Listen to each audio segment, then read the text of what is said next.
everyone. Welcome to another episode of You Oughta Know, where I introduce you to bands that you should definitely have on your radar. Today's guest is Auditory Armory out of Orlando, Florida. How are you guys doing today? Woo! We love you. Hell yeah. Hell yeah. This one, my God, took a long time to get here. I'm so glad to have you guys on the show. I've been looking forward to doing this one again. We had some technical difficulties the first time, but we're back, and this is great. How are you guys doing? All right, man. How are you? Doing pretty good. Good. So why don't you go ahead, let's get this started. Why don't you go ahead and tell us a little bit about you? How did you get started, and how did the name happen, and all of that good stuff? Okay, well, I'll go with this. So Auditory Armory became like an idea probably around 2010, 2011. And originally, I kind of wanted to be like this sort of Dresden Dolls experimental sort of songwriter stuff. So it's just Oscar and me in the beginning. And then I got it organically. It happened. Dennis and Justice joined the band because we were in another band together, and like all of a sudden I have a full band. so with that, she took pity upon us. I took them in. They were like orphans. No, but I think with a full band too, then it like just locked in place. We all brought our own styles to it. Auditory Armory. It started off because it was the ARM. My initials are April Rose Montellana, so that's why I was like Auditory Armory. I was trying to figure out, like, I wanted to be like, you know, like how Trent Reznor is Nine Inch Nails, so it's like, yes. I didn't want to just be like April Rose and whatever, so it's like Auditory Armory, you know, and that's how we got our name. Awesome. And how would you define your style, your music style? It's really evolved over the years. Okay, Justice wants to say something. No, I don't. Well, I always go back to the whole he'll get it. Airheads movie, and when they're like, "Oh, what is the style that you guys?" And they're like, "Blah blah blah blah, power slop. We're power slop." We're power slop. That scene always rings into my head every time. It's really evolved over the years. I think beginning we were kind of more like alternative with like some tinges of metal, but like now we're like definitely like alternative metal with like edge of progressive rock. Cool. I mean, the last album definitely is like, in terms of like the complexity of the songs and everything. To me, out of all of them, it's been like the one that has like the most variety. Right. Like I want to say that it's the one that takes you through the motions the most out of all of your albums. Talk to me a little bit about that. Like this album came out in February, correct? Yeah, digitally it came out in February. Yeah. Cool. How was it? I mean, because you know, We got Zoe. Hi Zoe. Yeah, remember. How was that? Because I mean, we're just getting back into like you know, venues are opening up, etc. And how was it to be able to have like a release, an album release, and being able to go out there and play shows and all that stuff? We really didn't get to have an album release with this one. Of the situation. Wasn't like the others. Yeah. I think I was there for, what was the show, the last show that I was there for, which was wasn't it for the For Dark Matter or for something Awakening. else? No, I think for Awakening. It was there after. 2017. So that's when Dark Matter. That was when the other album, the album before. 2017. Yes, yeah, 2017. Dark Matter. Yeah. Usually, like we'd love to do. It's kind of weird in pandemic times because we usually. That's when I got this. Aw, yeah. We usually will have like, you know, a show and like a big show and like sell the CDs and everything, but we really couldn't do that right now just because of like limiting capacity of venues, and just wanted people to be safe because usually in our like album release shows there's a lot of people that come, so I don't know, I didn't want to risk it, and also like, you know, we are going to put the album, like I have a physical album right now, it's just like digital on all streaming because it's like just like finance wise as a band, it's like we're playing, but like we're not playing out as much, so it's like we're really trying to focus our things on doing stuff like online and reaching other audiences, just not like our local audience. Must stay focused. Yeah. What he said. Exactly. So let's talk a little bit about that. Like I know, like it kind of seems like we're, heading towards the end of this whole nightmare. But you guys as a band, you guys play a lot of shows. You play all the time, and I love it. And how did you guys manage like going from this constant like doing gigs to like you can't even leave your house? Like how was that? And then had you guys finished recording the album, or were you guys still in the process of mixing? I think you guys were in the process of finishing the album, right?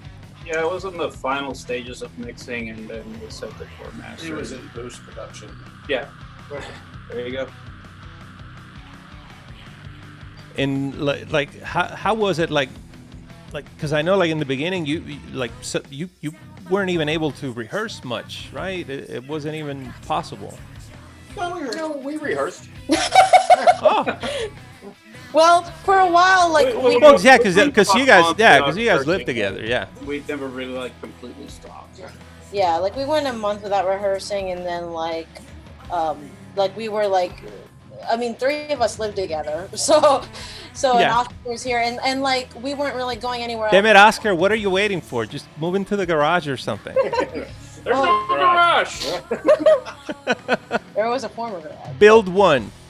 right? And I think during that time too, at least myself, I think we got to focus more like on just kind of like we've always played like a lot and nonstop. So when it got to a part where like, wow, we can't play shows, we really kind of focused at least just on writing new music. And like for me, like I started like brushing up on like techniques and trying to incorporate new elements into the writing. So I kind of like went back and started practicing my chops and stuff, and that helps in like the writing process.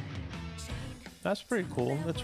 Like, did you guys already start working on like new material for a new album? Oh yeah, we're already recording more stuff already. Yeah. Yeah. At least 3 more Sweet. songs. Oh, Yeah, we have 3 songs so far, new ones, and then just keep going. nice. Yes, man. So excited. Like, I mean, as you guys know, like I've known you guys for the longest. Correct. I know Oscar since like, and so it's Back in my day. exactly like. Hundreds. Yeah, Pepperidge Farm remembers, and like you guys are like family. So this is Oh, of course. this is kind of like this is very exciting and touching at the same time. Having you guys here on the show, this is great. Aw. So what is it like the immediate plans right now? Like definitely like shows are happening, venues are opening up a little bit more. What's happening right now with Auditory Armory? Like what are you guys up to? We got a couple of shows booked, and we're planning on a video. I'm We planning already- on we're- not sucking. That too. Me I as got that. well. I'm gonna try. We already have a video out, so we're planning on a second single and video as well. So that'll be happening during the summer. Later, For which song? it's a Yes. surprise. Okay. Yeah, we're playing shows. I guess it's a surprise. I almost said it. Sorry. Almost gotcha. If you had, okay, we'll tell you later, Javier. Okay, all right. Everyone knows desperate times call for desperate measures. Almost. Oh boy. Yeah. So All right. yeah, like what Oscar said, we're definitely gonna do that. Yeah, we have like shows booked until like August already. So, but yeah, in the meantime, definitely getting more of internet presence. We're gonna concentrate on Right. that. Presents.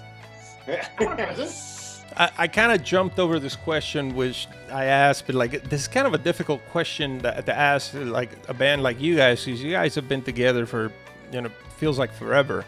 Like Like- 10 years. Yeah, remind us. What has been your favorite show? Can you even bring one up? I know that we talked about that the last time. Did you wanna talk about that experience? Sure. I mean, there's that. All right, you guys tell it.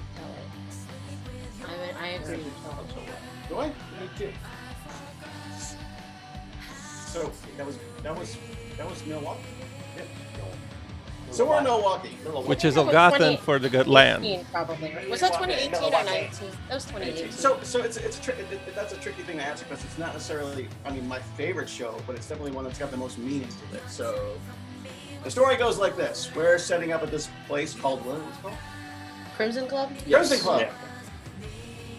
And we have a door guy, and this is like, it's still early in, I should say early in the evening or late in the afternoon. Sun's still out. We're setting up our stuff, and remember, this is hearsay, so I'm telling you what we were told. But this guy walks in up to the guy working the door, and he said, "Do I really have to pay to get in? I just want to have a couple drinks and go home." And the door guy was like, "Yeah, unfortunately, we got some great bands. You just hang out and hear them." And so the guy was like, "Cool." He paid. He came in, and during the whole process, he started talking to all of us, and he was just hanging out. There was literally nobody there besides the bands and this guy because it really wasn't even open yet. So he just came in to drink. And the guy, he was fun. It was a good time. Like I think he talked to everybody in every band. He was definitely having fun. And so we show was played. A bunch of people showed up. It got crowded. He left, and on the way out, he stopped at the door guy, and he said, "I just want you to know that I had every intention of coming here and getting drunk off my ass and going home and blowing my head off. But a bunch of cool people and a bunch of good music made me change my mind." So That gives me chills. I mean, Yeah, it's like Still to this day. that whole entire tour, there could have been no one at any show, and it would have been worth doing just because of that. Yeah, I mean, he did like come up to us and like get some merch and stuff, but I hadn't actually really realized that exchange happened until they told me afterwards. So it was, yeah, like I hope the guy is doing okay. Let's just say we wrote it Yeah. to the next show. Yeah, it was. yeah. So we saved somebody. I mean, it's crazy. You don't even realize sometimes the effect that you have on people. It's nuts. Absolutely. And it's the power that music, that artists and musicians have that like a lot of people don't understand, and it's the perfect example. Like it's such a powerful moment. Like it had nothing to do with the show itself. It's just the experience of the show. Like Yeah. for you guys, it wasn't what you guys experience on stage. It's what you guys experience off stage that makes it like something that's still in the back of your head. It's like that's Yeah, I mean, I incredible. didn't know who we were. He had no idea before Yeah, we no played. idea. You know, we didn't tell him. We were like, "Hey, we're in a band." We don't do that. We were just hanging out with the guy at the bar, having a good time, and then we played our show, and I guess it had a positive impact on him. I think he randomly walked into that bar Yeah. on a whole strip of other bars on that road. Yeah, it was True. definitely meant to Wow. be. But yeah, it was. Yeah, you just don't know. Like that's why like live music is so important, because it's just when you go to a show, sometimes it's just the energy of it too. Like really can have a profound impact on somebody. Yeah, and also just be nice to someone. It's Right. not that Yeah. hard. Yeah. And so many people can't do it. Just be Yeah. kind to the person standing next to you, even if they're a dick. Be kind. Exactly. Rule number 1: don't be a dick. Yep. Good rule. There you go. Yep. So to summarize real quick, where can people find your music?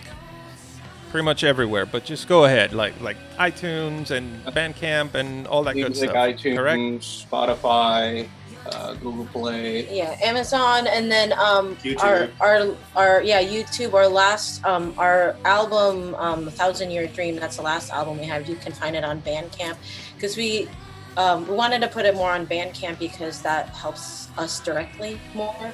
But it's auditoryarmory.bandcamp.com, and what was I going to say? Oh, You guys just also- redid your website, right?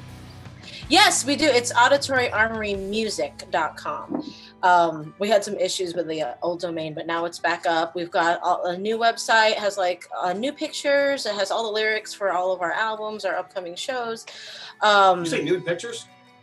I don't know Oh. who's getting out. Can I release those? Please Oh, let shit. Oscar, right? New I- pictures of Oscar. A Speedo. That's how we really make money. Yes. Sorry, the cat is wanting to be in there. I gotta Oh. pay for this whole thing. And Zoe wants to see if Stan is here. Stan's not here, so if he was here, he'll be like all over. Yeah, I was gonna he'll say be like too, like with our. like stepping on the keyboard and Yeah, like yeah. messing I know everything that's up. what she was about to do. Yep. Yeah. But I was gonna say too, like if our music is also like on Facebook and Instagram. So like you know how you make a story on Instagram. It's also on TikTok also, which is kind of Okay. cool. Yeah, yeah, You yeah. can like if you want to like post a story and like use our song, you can like find our song on there too. That whole trend, that whole trend of the social media sites is crazy. Like we just I don't know if you guys saw that. I just uploaded the Spondi. Yeah. Did you Oh, that's how you set up say the it. I thought it was release? fun. Yeah. That's Oh. what I can say. Spondi. And yeah, like when I got to the TikTok part, it's like, where do you want it to start? It's like, what? Yeah, like I know, like where it's very weird. Yeah, and where like do you want the TikTok segment to start on the song? And it's like, man, I feel old all of a sudden. TikTok is not like very user friendly. That's probably Yeah. the social media. We have a page, but like that's probably the one we use the least. And the only reason I created one for us is because, like Dennis was saying, like on TikTok, I kind of like randomly searched Auditory Armory, and I found like over 100 people like that were just like singing to our version of Cry Little Sister. So they probably like looked it up. Wow. But like we're not the first one that shows, and like our version's different than the original, and there are like people like doing gothic dancing and singing along. Oh my God. Yeah, and like That's singing awesome. along to our song. It's pretty cool. Like people have like all over the It's kind of world. mind blowing. Like, what? Yeah. We didn't That is awesome. Yeah. Yeah, That is it's pretty awesome. cool. But see, but that's awesome. Like today, like for me, it was like a grandpa moment. Like there's like a specific time that this has to start. It's like, oh, okay. Oh. I know, and then there's all these effects and all. Yeah, it's crazy. Yeah.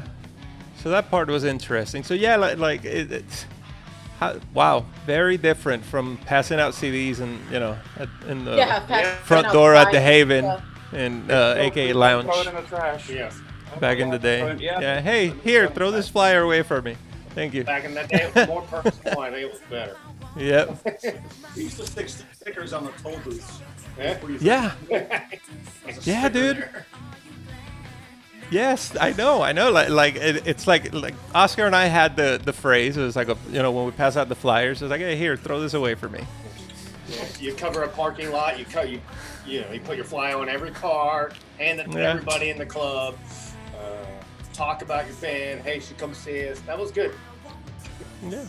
It was definitely a good growing experience. It taught you about patience and perseverance and what you didn't want to not do again ever again. People. Yeah. Yeah, it definitely teaches you how to read people. It's like, no, that guy, don't give him the flyer. Don't. You sure? Nope. Sure. Looks angry. Yeah. Don't. So, and for somebody that has never, ever listened to Auditory Armory, shame on them. What do you want to tell them? Like, what do you want to tell them to bring them in to listen to you guys? Proceed with caution. We're not responsible. We cannot be held liable for whatever happens. I would hope that like our music, I feel, has everything that something will appeal to. Like I have even like my mom's like friends that are like, oh yeah, I like this. So there's something that like appeals to everybody, like either musically or like vocally, and just hope that it has some kind of positive impact on them. That's awesome. That's awesome. There you have it, people. Auditory Armory out of Orlando, Florida. Guys, thank you so much Thanks, for being on the Oscar. show. Thank you. We finally made it happen. Yes. Is that your theme song? Yeah, right? Everybody, thank you for watching. Guys, love you. See you next time. Love See you soon, all right? too. I'll see you soon. TJ. I'll see you soon.